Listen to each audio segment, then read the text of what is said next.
हम लोग कई बार केंद्र सरकार को अवगत कराया, यहाँ तक कि हमारे वित्त मंत्री महोदय ने अपने से जा करके वहाँ का मंत्री से मिल करके मांग रखा था।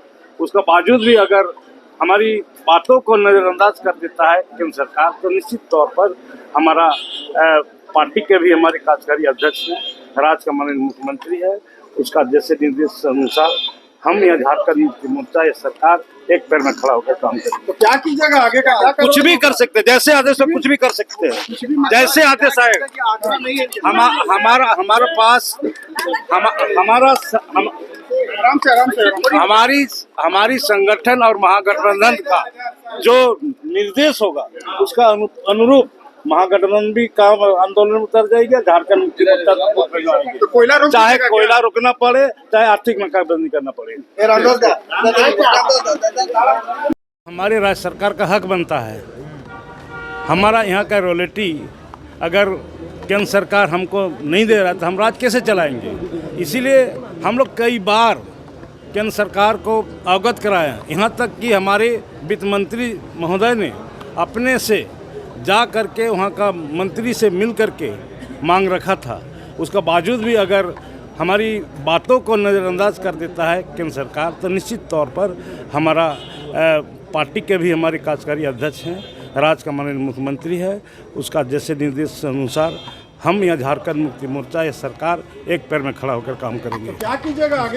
कुछ के तो चलेगा बीजेपी के लोग कोई बकाया नहीं है, विधायक जी कह रहे कोई बकाया। अच्छा, वो रोकी होगा ना, इसके बाद पता चल जाएगा कोयला मत बकाया। रोकिएगा जी, बोलते कि कोयला चोरी करने के लिए रोकिएगा, कोयला चोरी करने के लिए बोल रहे रोकिएगा। विपक्ष के लोग कह रहे हैं कि कोयला रोकिएगा चोरी करवाने के लिए। क्यों रोकवाइएगा? अब उसको मेरा जो बकाया है वो उसका मांग के लिए। अच्छा, आप कोयला रोक दीजिएगा। फिर तो बोल रहे रोकेंगे, तभी क्या बार बोल रहा। कैसे रोकिएगा तो बताइएगा तब ना।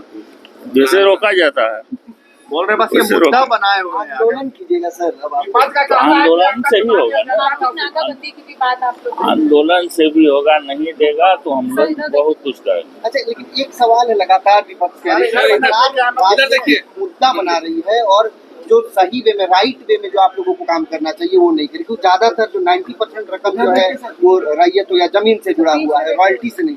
इधर देखिए, अच्छा, जो भी है आप दीजिए, जो भी है मेरा ही पब्लिक का है ना, वो दीजिए आप। ब्यौरा मांग रही है बीजेपी। सब ब्यौरा दिया गया है, ब्यौरा सब दिया गया है, उसमें कोई दिक्कत नहीं। चलिए, हाँ ठीक है। देखिए, माननीय मुख्यमंत्री जी और हमारी महागठबंधन की सरकार काफ़ी गंभीर है इस मामला को लेके, क्योंकि इस बार के बजट को भी आप लोगों ने देखा होगा कि किसी भी रूप से हम लोगों ने आम जनता के ऊपर कोई भार नहीं दिया है, और जबकि हम लोग इतने सारे कल्याणकारी योजनाओं को हम लोग ने लाने का काम किया है, उसके लिए एलोकेशन रखा गया है। तो ऐसे हालात में इस राज्य का जो रेवेन्यू है उसको बढ़ाने की आवश्यकता है, पैसा का इस राज्य को आवश्यकता है, और यही कारण है कि जो हमारा राज्य का बकाया राशि है, जो अधिकार है इस राज्य का, उसको हम लोग मांग रहे हैं। और ये एक मांग केवल किसी सरकार का नहीं होना चाहिए, आम जनता का भी मांग होना चाहिए। और यही संदेश माननीय मुख्यमंत्री जी आम जनता को भी दे रहे हैं कि भाई ये आपका कोयला आपका है, राज्य का कोयला है, कोयला लेके जा रहे हैं तो उसका हम लोगों को बकाया पैसा दे वापस, अदरवाइज कानूनी कार्रवाई करना होगा। और नहीं तो माननीय मुख्यमंत्री जी ने बहुत सही बात को रखा है कि बिल्कुल ही कोयला सप्लाई को इस राज्य से बंद कर देना चाहिए। मैडम आप पहले भी विधायक रही हैं, क्या इस बार लगता है कि विपक्ष में बहुत नीरसता है, जो धार कि मनरेगा का मटेरियल पेमेंट नहीं आता था तो हम लोग समझते थे कि कुछ समय तक इंतज़ार करना है, लेकिन वेजेस का पैसा, वेजेस का, मजदूरों का पैसा आज करीब 400 करोड़ के आसपास बकाया है। इसकी क्या वजह हो सकती है?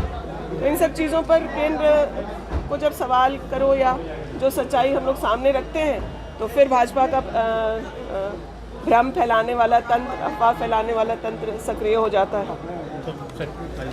देखिए करना है, लेकिन वेजेस का पैसा, वेजेस का, मजदूरों का पैसा आज करीब 400 करोड़ के आसपास बकाया है। इसकी क्या वजह हो सकती है?